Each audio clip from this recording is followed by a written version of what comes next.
الله أكبر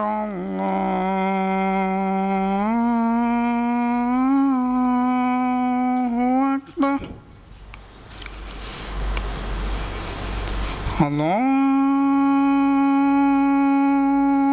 الله أكبر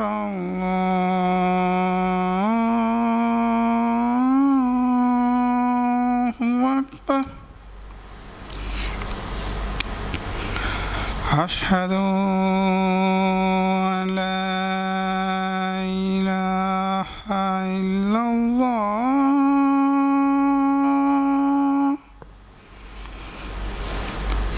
أشهد أن لا إله إلا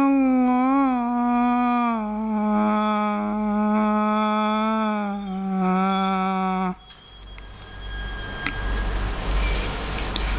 أشهد أن محمدا رسول الله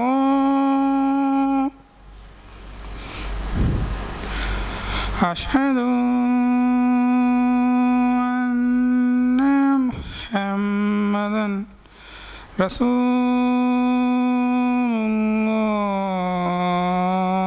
الله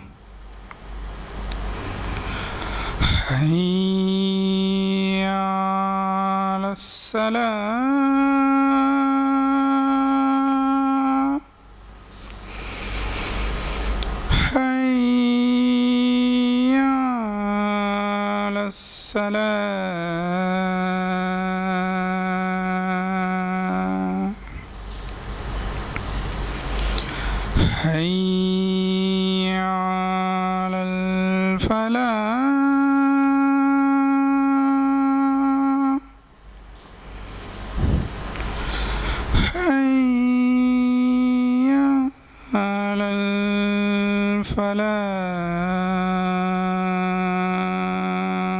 الفلاح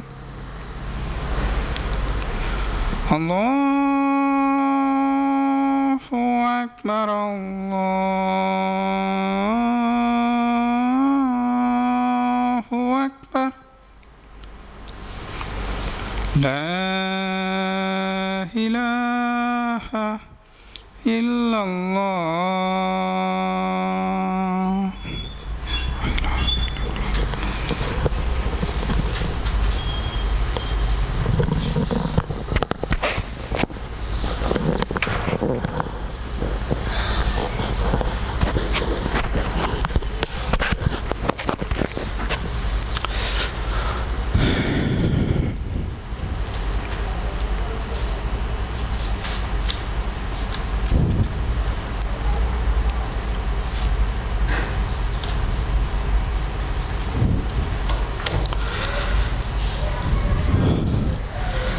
السلام عليكم ورحمة الله وبركاته. إن الحمد لله نعبد ونستعينه ونستعبره ونؤمن به نتوكل عليه ونعوذ بالله من شرور أنفسنا ومن سيئات أعمالنا من يهدي الله فلا مضل له ومن يضلله فلا هادي له وأشهد أن لا إله إلا الله وحده لا شريك له وأشهد أن محمدا عبده ورسوله أما بعد فيا عباد الله أوصيكم أولا بتقوى الله قال ربي اشرح لي صدري ويسر لي أمري واحلل عقدة من لساني يفقهوا قولي سبحانك لا علم لنا إلا ما علمتنا إنك أنت العليم الحكيم ربي يسر ولا تعسر ربي زدني علما وفهما وبالغيب அளவற்ற அருளருளாலும் நிகரற்ற பேரன்புடையோருமாகிய எல்லாமல்ல அல்லாஹ்வின் திருநாமத்தால் ஆரம்பம் செய்கிறேன். கண்மணி நாயகம் முஹம்மதின் ஸல்லல்லாஹு அலைஹி வஸல்லம் அவர்களின் மீதும் அவர்களுடைய குடும்பத்தார் மீதும் கோத்திரத்தார் மீதும் சத்திய சஹாபாக்கள், தாபியங்கள், தபா தாபியங்கள், நாதாக்கள், ஷஹதாக்கள், இந்த உலகத்திலே வாழுகிற நல்லவர்கள் மீதும் அல்லாஹ்வினுடைய அருளும் அவனுடைய வெகுமதியும் அவர்கள் மீது பொழிந்து கொண்டே இருப்பது போல் வல்ல ரஹ்மான் உலகத்திலே வாழுகிற ஒவ்வொரு முஃமினான ஆண்கள் பெண்கள் மீதும் அவனுடைய கருணையும் அத்தனையும் நம்ம மீது தந்து கொண்டே அருள் புரிந்து கொண்டே இருப்பானாக. அன்பிற்குரியவர்களே, குர்ஆன் காட்டுகிற பாதை. இந்த உலகத்திலே எல்லா பிரச்சனைகளும் இருக்கிறது, பிரச்சனைகளை தீர்க்க முடியாத பிரச்சனைகளும் வருகிறது, புதிய புதிய பிரச்சனைகளாக அதிகமாக உருவாகி கொண்டிருக்கிறது. ஒட்டுமொத்த பிரச்சனைகளும் இந்த உலகத்தில் சிவந்து கொண்டிருக்கிறது என்றால், எல்லா பிரச்சனைகளையுமே இன்னைக்கு புதுசாக உருவாகி கொண்டிருக்கிறது என்றால் இதுக்கு ஒரே ஒரு காரணம்தான், குர்ஆன் காட்டுகிற பாதையை நாம் சரியாக கடைபிடிக்காமல் இருப்பது ஒன்றுதான். யார் சரியான ஒரு குர்ஆனுடைய காட்டுகிற இந்த பாதையை யார் கடைபிடிப்பார்களோ, உலகமே கடைபிடிக்கப்பட்டு விட்டால், முஃமின்கள் கடைபிடித்து விடுவார்களேயானால் இந்த உலகத்தில் எந்த பிரச்சனைக்குமே இடமில்லை. எல்லா பிரச்சனைக்குமே முதல் காரணமே குர்ஆன் என்கிற ஒரு பட்டோலையை நாம் கையில் ஏந்தாமல் இருப்பதுதான் என்பது இன்னும் யாருக்கும் புரிவதில்லை. எப்ப அல்லாஹ் ரப்பல் ஆலமீன் எப்படி உலகத்திலே மறு உலகத்திலே கியாமத்துடைய நாளிலே மறுமையுடைய நாளிலே அல்லாஹ் ரப்பல் ஆலமீன் பட்டோலையை வலது கையில் அல்லாஹ் தந்துவிட்டால் நாம் சிறந்த ஒரு மனிதன்.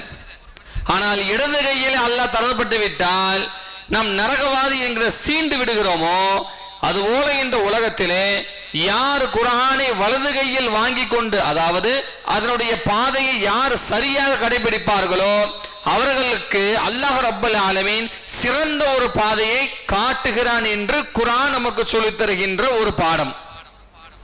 இன்னைக்கு எல்லா பிரச்சனைகளுக்குமே காரணமே குர்ஆனை சரியா நம்ம பார்க்கறது இல்லை, அதை காட்டுகிற பாதையை நாம் கடைபிடிப்பதில்லை, குர்ஆன் தருகிற போதனையை நாம் செவிதாழ்த்தி கேட்பதில்லை, அதை படிப்பதில்லை, மனம் செய்வதில்லை, அதன்படி வாழ்க்கையை கொண்டு போவதில்லை. இன்னைக்கு இதுதான் பிரச்சனையே. குர்ஆனுடைய பாதையை நாம் எடுக்க மறுக்கதால் இன்னைக்கு எல்லா பிரச்சனைகளும் வருகிறது, பிரச்சனைக்கு சரியான முறையில் தீர்வும் இல்லாமல் கடைபிடித்துக் கொண்டிருக்கிறது. சரியான முறையில் தீர்வு கிடைக்க முடியல, தேடுறோம். ஆனா எப்படி கிடைக்கும்? முதல்ல ஒரு பிரச்சனை உருவாகுவதற்கு எந்த வழிமுறை இருக்கிறதோ அந்த வழிமுறையை சரியான முறையில் அணுகினால் அதை தீர்க்க முடியும். ஆனால் குர்ஆனுடைய பாதையே நமக்கு இல்லை என்று சொன்னால் எந்த பிரச்சனையுமே, அது குடும்பமா இருந்தாலும் சரி, சமூகமா இருந்தாலும் சரி, உலகத்தினுடைய ஏற்பாடாக இருக்கிற உலக சமூகத்தினுடைய விஷய அரங்கமாக இருந்தாலும் சரி, எதுவுமே சீர்படுத்த முடியாது. இது இன்றல்ல, அன்றிருந்தே அப்படிதான். ஹஜ்ரத் ஆதம் அலைஹிஸ்ஸலாம் முதல் பெருமானார் முஹம்மதின் ஸல்லல்லாஹு அலைஹி வஸல்லம் காலம் வரையும் அல்லாஹ்வை ஏற்றுக்கொள்ளுங்கள் என்று சொல்ல யார் ஏற்றுக்கொண்டார்களோ அவர்கள் நல்வழியில் சிறந்த வாழ்க்கையை வாழ்ந்தார்கள், பிரச்சனை இல்லாத வாழ்க்கை. அப்படி பிரச்சனையே வந்தாலும் சிறந்த ஒரு தீர்வை அல்லாஹ் அங்கு கொடுத்தான். ஆனால் எப்ப அந்த குர்ஆனை அல்லாஹ்வை நம்பலையோ, குர்ஆனை எடுக்கலையோ, அல்லாஹ்வுடைய வார்த்தையை அங்க செவிதாழ்த்தி கேட்கலையோ, மேலும் மேலும் வழி தவறி தன் வாழ்க்கையை கடந்து அழிவை நோக்கி சென்றாள் என்று வரலாறு சொல்லுகிறது. அப்போ குர்ஆன் என்கிற ஒரு விஷயம் காட்டுகிற அந்த பாதையை நம் வாழ்க்கையில் கொண்டு வராத வரை யாராலும் சேர் பெற முடியாது. பெருமானார் ரசூலுல்லாஹி ஸல்லல்லாஹு அலைஹி சொல்ற அன்னைக்கு தலபல் இல்ம், கல்வியை தேடுங்கள், தலபல் இல்மில் ஃபரீதா, கல்வி கற்பது கட்டாய ஒரு கடமை, அந்த கட்டாய கற்கப்பட்ட அந்த கல்வியை நீங்கள் தேடுங்கள். அலா குல்லி முஸ்லிம் முஸ்லிமத்தின், ஆண்கள் பெண்கள் மீது கட்டாய கல்வி, அந்த கல்வியை கற்றுக்கொள்வது என்று பெருமானார் ஸல்லல்லாஹு அலைஹி சொல்கிறார்கள். சரி, நான் என்ன சொல்றேன், இந்த கல்வியை குறித்து அல்லாஹ் ரப்பல் ஆலமீன் எந்த கல்வியை இங்கு சொல்லுகிறான் என்பதை முக்கியமா கவனிக்கணும். ரசூலுல்லாஹி ஸல்லல்லாஹு அலைஹி வஸல்லம் அவர்கள் தொலபல் இல்முல் ஃபரீலா, நீங்கள் கல்வியை கற்பது கடமை என்று சொல்லிவிட்டார்களே, இது எந்த கல்வி கடமை? முஹத்திஸீன்கள் எழுதுறாங்க, அது உலக கல்வியா இல்ல மார்க்க கல்வியா அப்படின்ட்டு. உலக கல்வியா இல்ல மார்க்க கல்வியா? அப்ப முஹத்திஸ்னு சொல்லக்கூடிய வார்த்தை என்ன? அத்-தலபுல் லா இல்முல் துன்யா அல் இல்முத்தீன். உலக கல்வி அல்ல, மார்க்க கல்வி. அப்ப மார்க்க கல்வி என்கிற ஒழுக்கத்தினுடைய போதனையை நீங்கள் கற்பது கடமை. சரி, சமீபத்தில் இன்னைக்கு ரொம்ப ட்ரெண்டா போற ஒரு விஷயம் என்ன தெரியுமா? அதாவது ஒரு மாணவன், ஒரு அம்மாவுடைய தாய்க்கு உடம்பு சரியில்லை, அவங்க அம்மாவுக்கு உடம்பு சரியில்லை, எழுத முடியல, உட்கார முடியாது, தவிழ்ந்து போக முடியாத ஒரு நிலைமை, ரொம்ப தவிழ்ந்து போக முடியாத ஒரு நிலைமை. அந்த பையன் புத்தகத்தை எடுத்து படிச்சுக்கிட்டு இருக்கான், ஸ்கூலுடைய படிப்பை எடுத்து நல்லா படிச்சுக்கிட்டு இருக்கான்.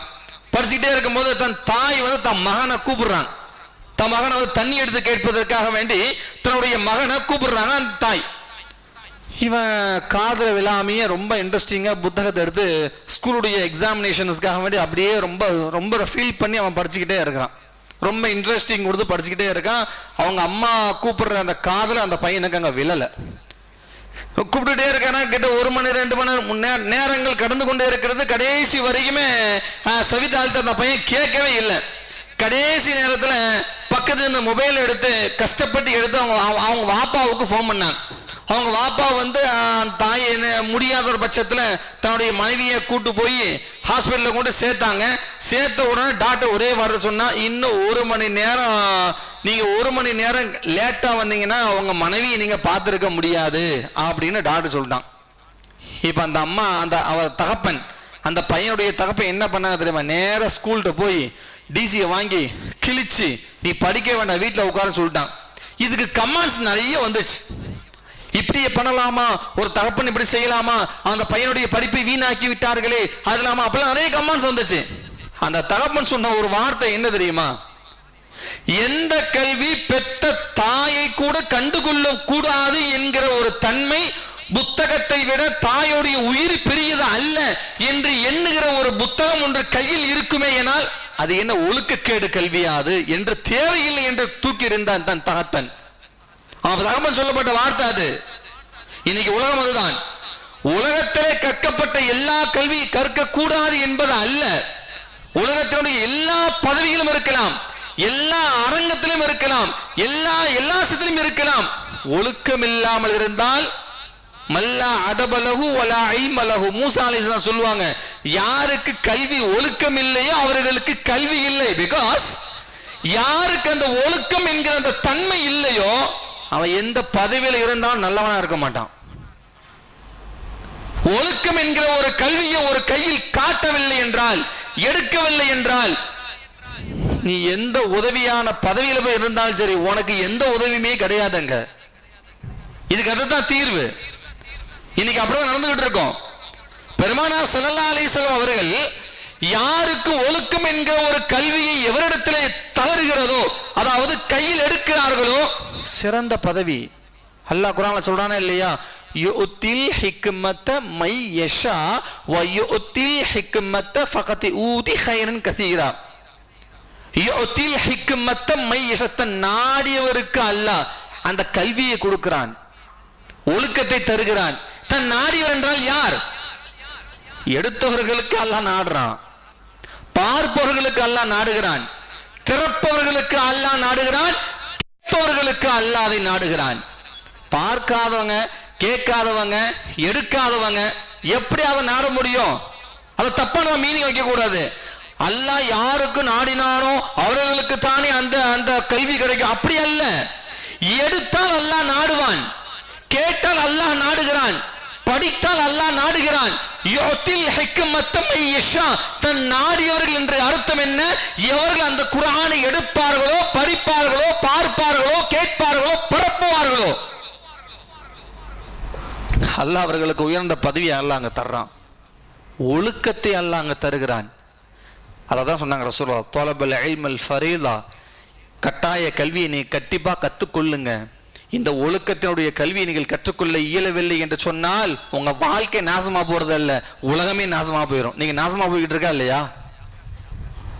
குர்ஆனுடைய வாழ்க்கையை எவர்கள் எடுக்க மறுத்து கொண்டிருக்கிற காரணத்தினால், குர்ஆன் தரக்கூடிய போதனையை மறுத்த காரணத்தினால் இன்னைக்கு பல சிக்கல் நீங்க ஆளாகி கொண்டிருக்கிறோம்.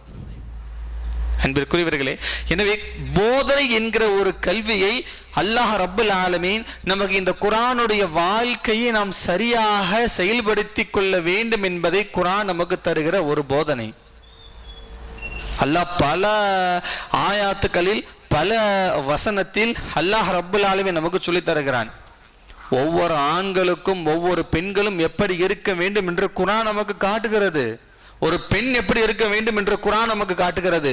ஒரு ஆண் எப்படி இருக்க வேண்டும் என்று குர்ஆன் காட்டுகிறது. அந்த பாதையை கடைபிடி. குர்ஆன் நமக்கு எந்த பாதையை தருகிறது அதன்படி தன் வாழ்க்கையை சென்று கொண்டே இரு. குல்லுமன் ஃபஸஅதும் குல்லும் பதானா. யார் குர்ஆனை எடுப்பார்களோ அவர்களுக்கு அல்லாஹ் ஹிக்மத்தை தருவான். அதுக்காக தான் அல்லாஹ் சொன்னான், ஹிக்மத்தை யுதிமை யஷா, தன் நாடிகளுக்கு ஹிக்மத்தை தந்து அவர்களுக்கு ஃபகத் ஊதி கைரன் கதீரா, சிறந்த ஒரு வாழ்க்கையை, சிறந்த ஒரு பதவியை, சிறந்த ஒரு தரஜாவை உனக்கு உலகிலையும் மறு உலகிலையும் நான் தருகிறேன் என்று அல்லாஹ் குர்ஆனுடைய ஒரு வாக்கு.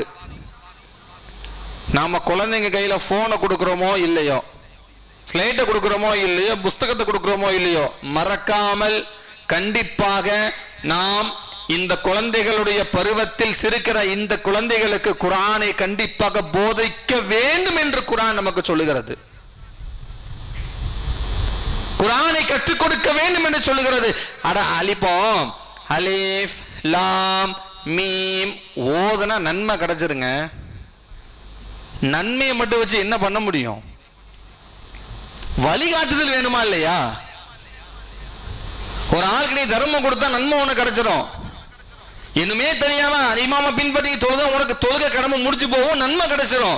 வழிகாட்டுதல் எங்க? அந்த வழிகாட்டுதல் வேணும் அப்படின்னா முதல்ல குர்ஆன் எடுத்து நாம படிக்கணும்.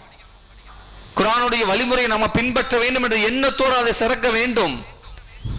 ஒரு பேராகிராஃப் நம்ம மனப்பாடம் பண்ணணும்னா எப்படி திரும்ப திரும்ப திரும்ப திரும்ப அதை படிச்சாதான் அந்த மைண்ட்ல நமக்கு மைண்ட்ல அது செட் ஆகும். அதே போல ஒரு குர்ஆனை எடுத்து படிக்கும் போது என்ன, இது என்ன கூறுகிறான், இதுல என்ன விஷயம், இதுல என்ன தரஜா, இதுல என்ன வாழ்க்கை என்று எவர்கள் சிந்தித்து படிப்பார்களோ அவங்க அல்லாஹ் அந்த ஒரு ஹிக்மத்தை அங்க தருகிறான் என்று குர்ஆன் நமக்கு போதிக்கிறது. எனவே உலகத்தில் எப்படியாக இருக்க வேண்டும், இப்படித்தான் இருக்க வேண்டும் என்று வாழ்க்கையை நாம் தேர்ந்து கொள்வதை விட அல்லாஹ் ரசூல் கற்றுக் கொடுத்த வாழ்க்கையாகவே நம் வாழ்க்கை மாற்றிக்கொள்ள வேண்டும் என்ற மாற்றத்தை எதிர்பார்த்து இவர்கள் குர்ஆனை திறப்பார்களோ அந்த குர்ஆன் அவர்களுக்கு மாற்றத்தை தரும் என்பதே குர்ஆன் நமக்கு போதிக்கிற ஒரு போதனை. மாற்றம் வேண்டும் என்று குர்ஆனை படித்துப்பார், நிச்சயம் மாற்றம் உண்டாகும். நம்ம மாறணும், நம்ம வாழ்க்கையை கொண்டு வரணும் என்ற குர்ஆனை படிக்கணும். ஏதோ சொல்லிட்டாங்க அப்படி என்னதான் இருக்குன்னு பார்க்கணுமே என்ற ஒரு எண்ணத்தோடு, அதை எப்படியாவது தெரிந்து கொள்ள வேண்டும் என்ற எண்ணத்தோடு இவர்கள் முதல் பேஜை திருப்புவார்கள். அந்த முதல் பேஜை அவனுக்கு சரியாக குர்ஆனை கற்றுக் கொடுத்துரும். அதுதான் அல்லாஹ் குர்ஆன்ல ஹுதல்லில் முத்தகீன் என்று அல்லாஹ் அங்க சொல்லிட்டான். முத்தகீன்களுக்கு இந்த குர்ஆன் நேர் வழி காட்டுகிறது. யாருக்கு? எப்படி பின்பற்ற வேண்டும், நடக்க வேண்டும், அதை ஃபாலோ பண்ண வேண்டும், அல்லாஹ்வை கட்டுப்பட வேண்டும் என்ற எண்ணத்தோடு முதல் பேஜை திருப்பிட்டியோ ஹுதல்லில் முத்தகீன் நீ ஆயிட்டேன்னு அர்த்தம். குர்ஆன் உனக்கு நேர் வழி காட்டியே தீரும். புஸ்தகத்தை திருப்புற மாதிரி திருப்புறது அல்ல. எனவே அன்பிற்குரியவர்களே, ஒழுக்கம் என்கிற ஒரு கல்வி இன்னைக்கு இந்த உலகத்தில் நாம் கையாளாமல் இருக்கிற காரணத்தினால் இன்றைக்கு உலகத்தில் பல பிரச்சனைகள் உருவாகி கொண்டிருக்கிறது என்பதை நாம் அறிவோம். பல பிரச்சனைகள், பல சமூகத்தினுடைய கேடுகள், சமுதாய கேடுகள், எல்லா விஷயத்தையும் நாம் இன்று சந்திக்கக்கூடிய ஒரு நிலைமைக்கு ஆளாகி கொண்டிருக்கிறோம் என்ற காரணம் இன்னைக்கு சொந்த வீட்டிலேயே 1000 பிரச்சனைங்க. அது பெண் மூலியமாகவோ ஆண்கள் மூலியம் பல பிரச்சனைகள். காரணம் எடுத்து கொடுக்கல, கொடுக்கவும் இல்லை, கற்கவும் இல்லை, கற்றுக்கொள்ள மனவரவும் இல்லை, கற்றுக் கொடுக்க முயற்சி செய்யவும் இல்லை, கொடுத்தே ஆக வேண்டும் என்று பிடிவாதம் இல்லை. ஒரு குழந்தை போன் வேணும், ஒரு காலேஜ் படிக்கிற ஒரு பையன், ஒரு ஸ்கூல் படிக்கிற பையன் போன் எனக்கு எப்படியாவது வேணும் என்று அஸ்திவாரம் போட்டு அடம்பிடித்து வாங்குற ஒரு மாணவனுக்கு எப்படியாவது கடனை வாங்கி கொடுக்கக்கூடிய ஒரு நிலைமை நம்மகிட்ட இருக்கு. அப்படின்னா பிடிவாதத்தினுடைய இந்த குர்ஆனை அவன் கேட்பதும் இல்லை.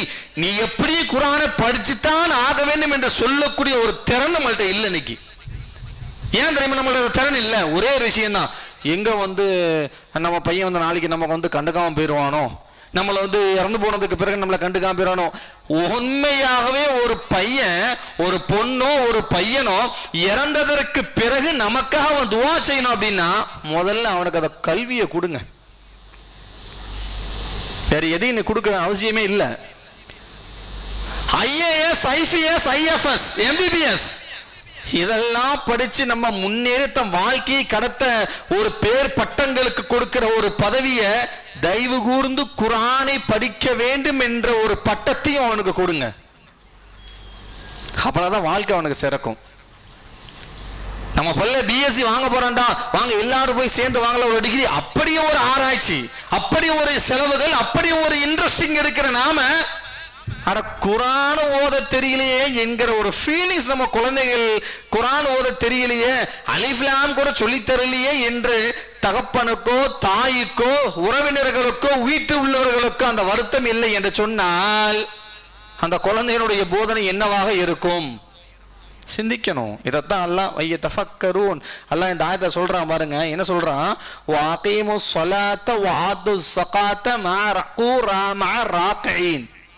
தொழுகையை நிலைநாட்டுங்கள், ஜக்காத்தை கொடுங்கள், ருக்கு செய்பவரோடு ருக்கு செய்யுங்கள் சொல்லிட்டு அல்லாஹ் அத்தஅமரூனன் நாஸ பில் பிர்ரி வ தன்ஃபுசுகும்.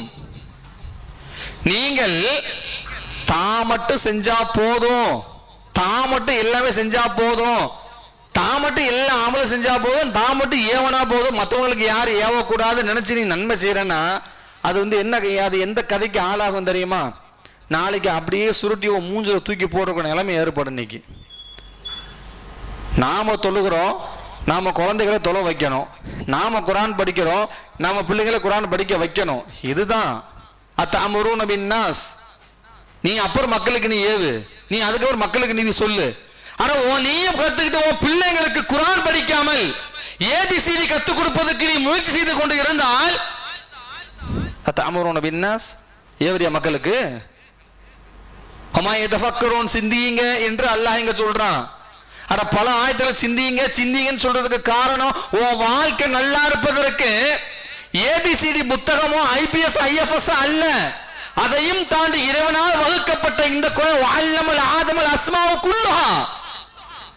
ஆதம் அலைஹிஸ்ஸலாம் உலகத்திற்கு இறங்கியதற்கு பிறகு விவசாயம் எனக்கு செய்ய தெரியவில்லை என்று கற்றுக் கொடுத்தவன் அல்லாஹ். வஅல்லமல் ஆதமல் அஸ்மாஉ குல்லுஹா.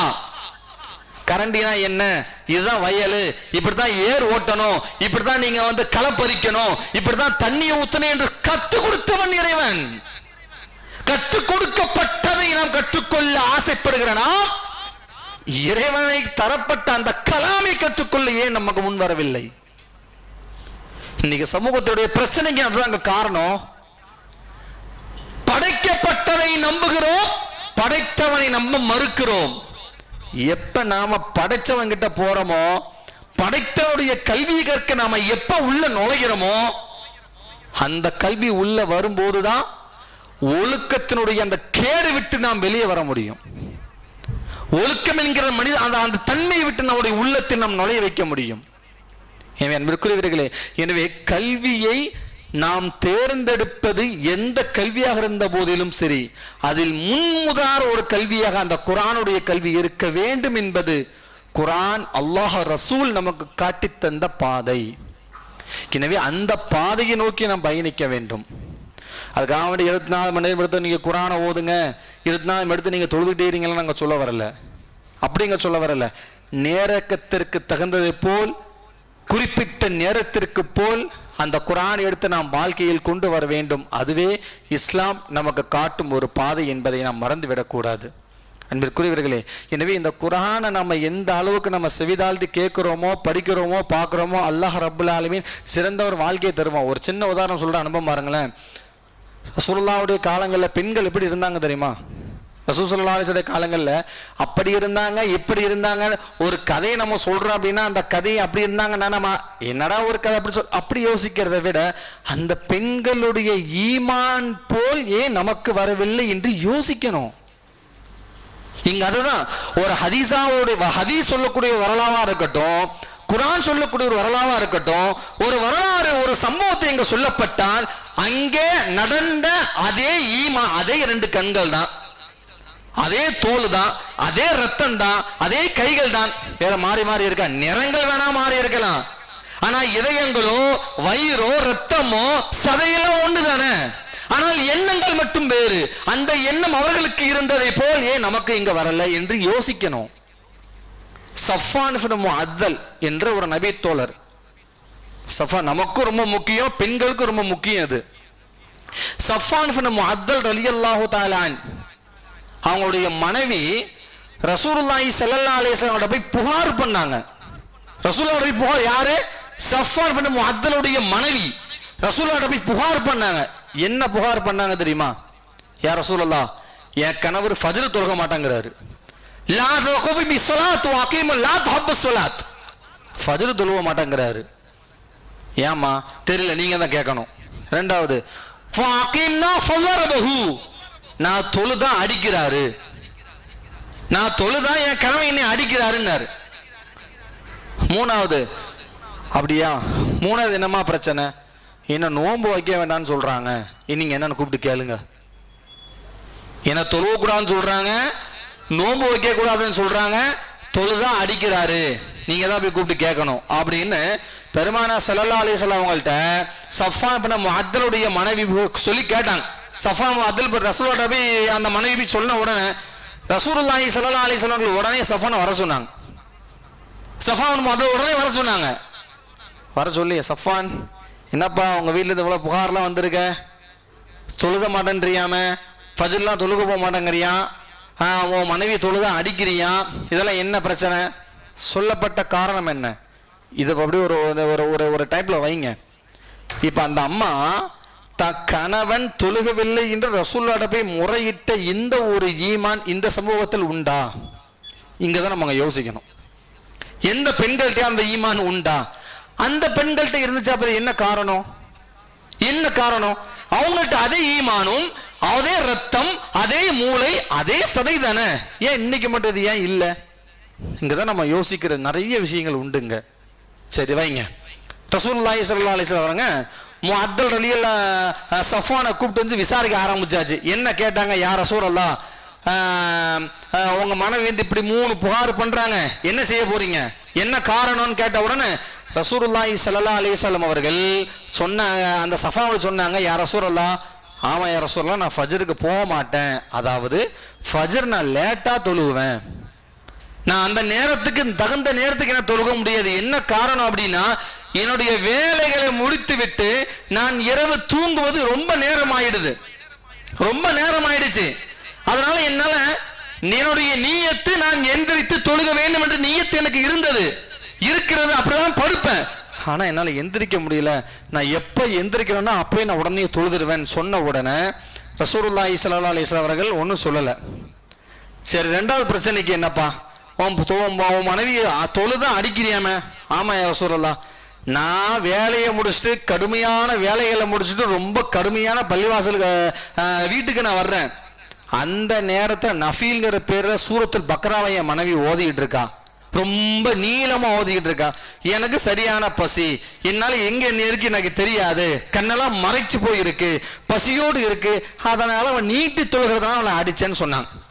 மூணாவது, நோன்பு வைக்க கூடாதுன்னு சொல்றீங்க, என்ன காரணம்? யா ரசூலல்லாஹ், ஆமா, ஏன் சொன்ன அப்படின்னா, நான் ஒரு வாலிப வயது பையன், எனக்கு வாலிபம், நான் எங்கேயாவது வெளியூருக்கு போயிட்டு வந்து எனக்கு தேவைகள் இருக்கிறது, அப்ப நான் வரும்போது நான் நோன்பு வச்சிருக்கேன், இன்னைக்கு என்னமா நோன்பு, அந்த நோன்பு, இன்னைக்கு என்னமா நோன்பு, இந்த அவுளியாக்கு நோன்பு வச்சிருக்கேன், இதுக்கு என்னமா நோன்பு வச்சிருக்கேன், அந்த அவுளியாக்கு நோன்பு வச்சிருக்கேன், எதையாவது ஒரு நோன்பு நோன்பு நோன்பு நோன்பு சொல்லி சொல்லி சொல்லி சொல்லி இப்படி வச்சுக்கிட்டே இருக்காங்க. அதெல்லாம் நோன்பு வைக்கணும்னு சொன்ன உடனே பெருமானா ஸல்லல்லாஹு அலைஹி வஸல்லம் அவர்கள் தன்னுடைய மனைவிக்கு கூப்பிட்டு சொன்னாங்க, தன்னுடைய மனைவிக்கு முஅத்தல் 2 பேருக்கும் சேர்த்து வச்சு சொன்னாங்க, சஃப்வானே, இனி நீ எப்போது எழுந்திருக்கிறாயோ அப்போது நீ தொழுதுகொள். இன்னைக்கு இந்த ஹதீஸ் எடுத்துக்கிட்டு வித்தியாசமா போய்கிட்டு இருக்கு. இதெல்லாம் நிறைய விஷயங்கள் இருக்கு இந்த ஹதீஸ்ல, நிறைய தாரிஃபுகள் நிறைய உண்டு. ரசூலுல்லாஹி ஸல்லல்லாஹு அலைஹி வஸல்லம் அவர்கள் நீ எப்போது எழுந்திருக்கிறாயோ அப்போது நீ ஃபஜ்ரை தொழுதுகொள் என்று சொன்ன உடனே சஃப்வான் அதோடைய வரலாறு என்ன சொல்லுது? ரசூலுல்லாஹ் எப்ப சொன்னாங்களோ அப்ப இருந்து சஃபாவுடைய முன்னா சஃபா போய் நின்னாங்கன்னு வரலாறு சொல்லுகிறது. சஃபாவுடைய வரலாறுல சொன்னாங்களா?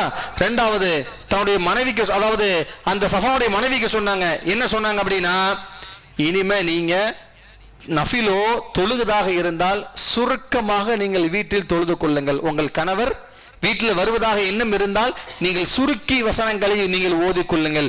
மூணாவது, நஃபிலாக நோன்பு நீங்க வைப்பதாக இருந்தால் உங்கள் கணவரிடம் அனுமதி கேட்டு நீங்கள் தொழுக வையுங்கள் என்று பெருமானார் ஸல்லல்லாஹு அலைஹி வஸல்லம் சொன்னாங்க. இப்போ இந்த சம்பவம் நிறைய விஷயங்கள் நம்ம பேசலாம், நிறைய விஷயங்களை பெண்களுக்கும் ஆண்களுக்கும் இதை நம்ம பேச முடியும். இங்க நமக்கு விஷயம் என்ன அப்படின்னா, இப்படி ஒரு கலந்தாய்வு, இப்படி ஒரு கலாச்சாரம் ஏன் இப்ப இல்லைங்கிறது நமக்கு மேட்ரு. ஏன் அது நமக்கு இன்னைக்கு வரலங்கிறது தான். ஏன்னா நாம சரியா எடுக்கல, குர்ஆனை எடுத்து பார்க்கல, ஃபாலோ பண்ணல, ரசூலுல்லாஹ் சொல்லப்பட்ட அந்த வழிமுறைகளை கேட்கிற ஒரு திறமை நம்மள்ட்ட இல்லை. ஏன்? ஏன்னா கலாச்சாரம்ல மாத்தி கொண்டு இருக்கிறது. அந்த கலாச்சாரத்தை விட்டு குர்ஆனுடைய கலாச்சாரத்துக்கு வாருங்கள் என்பதை குர்ஆனை காட்டும் இந்த பாதை. எனவே அன்பிற்குரியவர்களே, எனவே அல்லாஹ் ரசூல் எந்த ஒரு கல்வியை நமக்கு போதனைகளை, தாய் தந்தையர்களை, உறவினர்களை, அக்கம் பக்கம் உள்ளவர்களை, எல்லா உறவினர்களையும் எல்லா நண்பர்களையும் சமூகமாக பார்க்கிற அந்த ஒழுக்கத்தினுடைய கல்வியாக அந்த குர்ஆனை தேர்ந்தெடுத்து நம் வாழ்க்கை பயணத்தை சீராக மாற்ற வேண்டும் என்பது குர்ஆன் நமக்கு தருகிற ஒரு முக்கியமான ஒரு பாடம். எனவே அந்த ஒழுக்கம் என்கிற அந்த கல்வியை தயவு கூர்ந்து எடுங்க. எத்தனை நாளா நம்ம எத்தனையோ விஷயங்களை கேட்கலாம், எத்தனையோ விஷயங்களை சொல்லலாம். ஈமான் என்கிறது ஒண்ணுதான். அது அந்த காலமா இருந்தாலும் சரி, இந்த காலமா இருந்தாலும் சரி, எக்க காலமா இருந்தாலும் சரி, வருங்காலமாக இருந்தாலும் சரி, எந்த ஒரு நிலமாக இருந்தாலும் ஈமான் என்கிறது ஒண்ணு. அந்த ஒன்னான அந்த ஈமானை நாம் கடைபிடிப்பதற்கு நாம் முன் வராத வரை எதுவுமே நம்ம கிட்ட நெருங்கி வராது. பணத்தை தேடி நாம் செல்லுகிறோமே தவிர பணம் நம்மளை தேடி இங்கு வருவதில்லை. அதுபோல ஒழுக்கத்தையுடைய கல்வியை தேடி நாம் சென்றால் மட்டுமே சிறந்த வாழ்க்கை நம்மை தேடி இங்கு வரும் என்பது உண்மையான ஒரு உண்மை, உண்மையான ஒரு தரிசனமான ஒரு விஷயம். எனவே அன்பிற்குரியவர்களே, அல்லாஹ் ரப்பல் ஆலமீன் இந்த குர்ஆனுடைய கல்வியை ஃபாலோ பண்ணி ஒழுக்கத்தோடு வாழுகிற நமக்கு ஒழுக்கம் தேவை, நம்ம உறவினர்களுக்கு ஒழுக்கத்தை கற்றுக் கொடுக்கவும் செய்யணும். குறிப்பா நம்ம பிள்ளைகளுக்கு, எல்லாவற்றுக்கும் நம் குடும்பத்திற்கும் ஒழுக்கத்தை போதிக்க குர்ஆன் எடுத்து கையில் வையுங்கள் என்பது இந்த உரையினுடைய முக்கியத்துவமாக இருக்கிறது. அல்லாஹ் ரப்பல் ஆலமீன் ஈமானோடு வாழ்ந்து ஈமானோடு மரணிக்கிற பாக்கியத்தை வல்ல ரஹ்மான், ஒழுக்கத்தோடு வாழ்ந்து ஒழுக்கத்தோடு மரணிக்கிற பாக்கியத்தை அல்லாஹ் இந்த குர்ஆனுடைய வாழ்க்கையாகவே அல்லாஹ் நம்முடைய வாழ்க்கையை வாழுகிற சிறந்த வாழ்க்கையை, உலகிலேயும் மறுவலையும் தருகிற வாழ்க்கையை பாக்கியத்தை அல்லாஹ் நம் அனைவருக்கும் தந்த அருள் புரிவானாக. வாஹிர் தாவானா அல்ஹம்துலில்லாஹி ரப்பில் ஆலமீன். அஸ்ஸலாமு அலைக்கும் வரஹ்மத்துல்லாஹி வபரகாத்துஹு.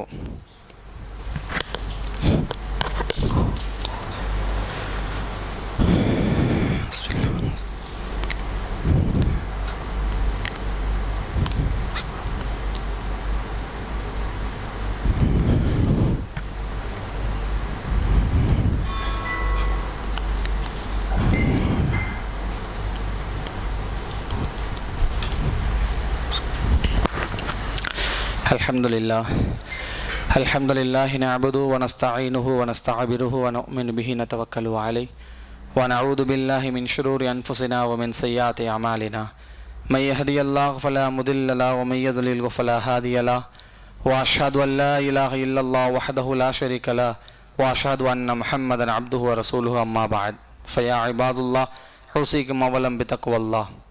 قال ربي اشرح لي صدري ويسر لي امري واحلل عقدة من لساني يفقهوا قولي. اللهم صل على محمد وعلى ال محمد كما صليت على ابراهيم وعلى ال ابراهيم انك حميد مجيد. اللهم بارك على محمد وعلى ال محمد كما باركت على ابراهيم وعلى ال ابراهيم انك حميد مجيد.